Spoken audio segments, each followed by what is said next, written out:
La tensión no cesa.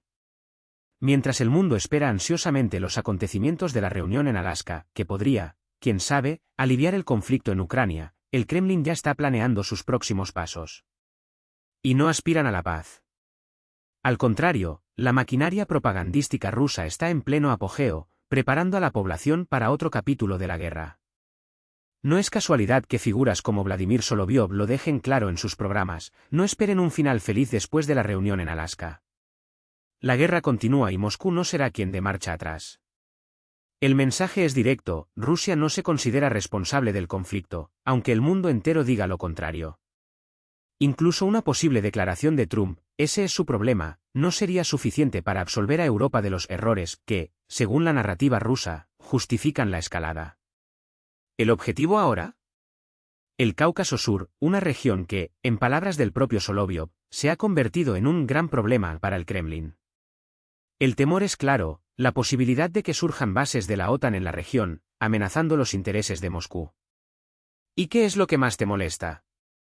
Por primera vez en décadas, Armenia y Azerbaiyán lograron un alto el fuego sin la mediación rusa. Una afrenta inaceptable. Las represalias no se hicieron esperar. Ataques a miembros de la diáspora azerbaiyana, bombardeos a infraestructura energética azerbaiyana en Ucrania, y ahora la sombra de un nuevo conflicto se cierne sobre la región. Pero Donald Trump, profundamente involucrado en las negociaciones entre Bakú y Ereván, ¿tolerará esta interferencia? Las preguntas siguen en el aire y las respuestas pueden estar en manos de quien decida apoyar o no la resistencia ucraniana. Mientras tanto, la guerra continúa su implacable curso. En las primeras horas del lunes, Rusia lanzó 71 drones, minas y artefactos explosivos contra Ucrania, impactando en 6 localidades con al menos 12 impactos confirmados. ¿El saldo? 20 heridos, muchos de ellos con heridas graves causadas por metralla y ondas de choque. Esta vez el objetivo era una estación de autobuses en Zaporizhia, pero los daños se extendieron a casas, automóviles y edificios civiles cercanos. La crueldad no tiene límites. Y Ucrania no se queda quieta. Los drones ucranianos atacaron otra instalación militar rusa, esta vez en Arzamas, en la región de Nizhny Novgorod. En Internet circulan vídeos que muestran explosiones en el complejo de la planta de fabricación de instrumentos de Arzamas, una fábrica estratégica que produce equipos para la industria aeroespacial y de misiles. El incendio fue controlado, pero los daños son visibles: techos destruidos, humo que se eleva hacia el cielo. No fue un caso aislado, también se registraron explosiones en Petryaivka y Derzinsk, lo que obligó al cierre del aeropuerto local. Y por si fuera poco, drones impactaron en una fábrica en Tula, mientras que otros fueron derribados en las afueras de Moscú. Pero no son solo los misiles y las bombas los que están derribando estructuras en Rusia.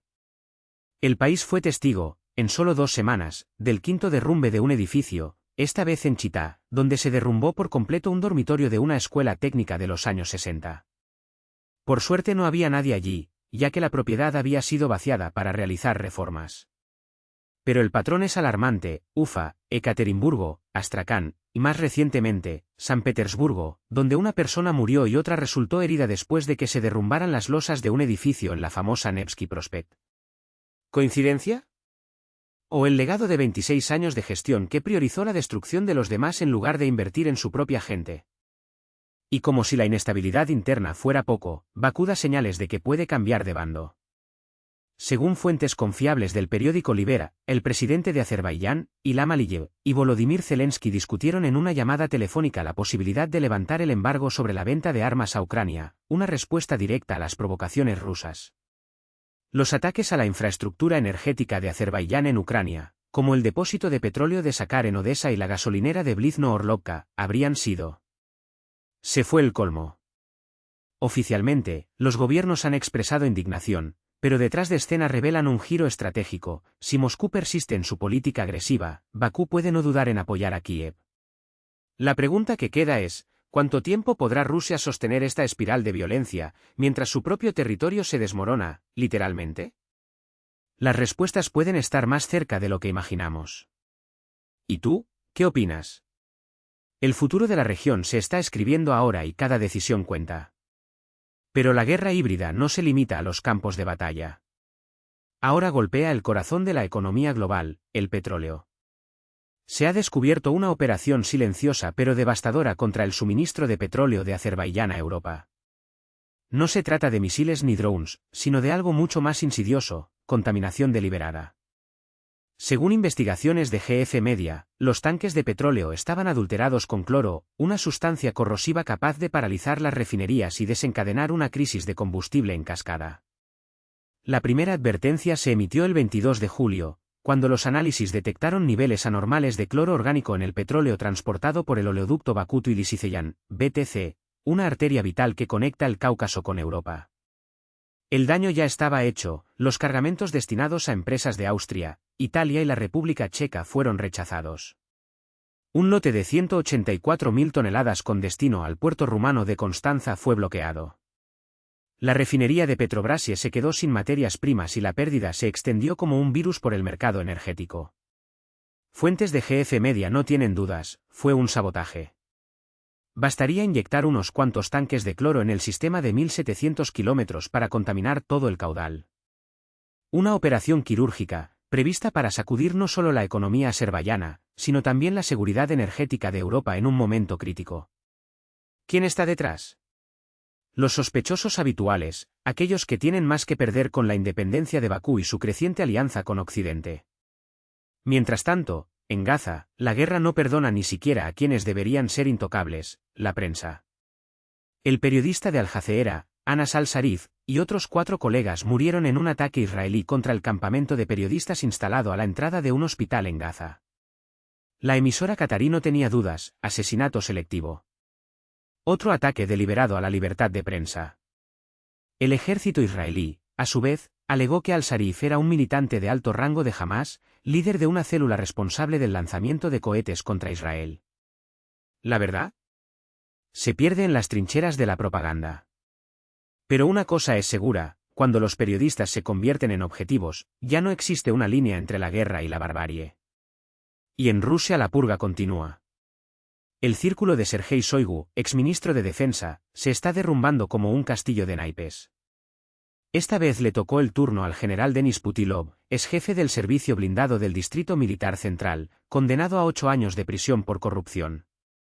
Es al menos el 8º funcionario de alto rango que cae desde la caída de Shoigu, pero en comparación con otros, todavía tuvo suerte.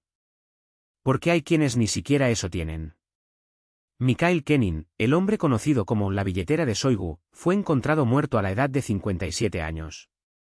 Oficialmente, la causa no ha sido revelada. ¿Extraoficialmente? Kenin era la figura financiera del clan Shoigu, propietario de Smoliot, uno de los mayores promotores de Rusia. Un empresario fantasma, bajo cuyo nombre se robaron miles de millones en fiestas obscenas en Siberia, como las infames noches desnudas de Putin y los de su calaña, fue lavado y reinvertido. Los periodistas independientes revelan: en los últimos meses, Kenin, o más bien Shoigu, intentaba desesperadamente vender sus activos y transferir el dinero al extranjero. Pero el Kremlin bloqueó cualquier negociación. Ahora, sus bienes probablemente serán confiscados y redistribuidos, sin un solo copec para los herederos del exministro. ¿Coincidencia? En un régimen donde los críticos mueren repentinamente, nada es casualidad.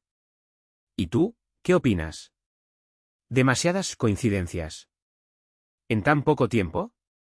¿O simplemente el precio de estar demasiado cerca del poder y saber demasiado? Deja tu comentario. Tu opinión importa. Comparte, dale me gusta, debate. Porque cuantas más voces se alzan, más difícil les resulta reprimir la verdad. Hasta la próxima. Y que la noticia, cuando llegue, sea menos sombría que esta.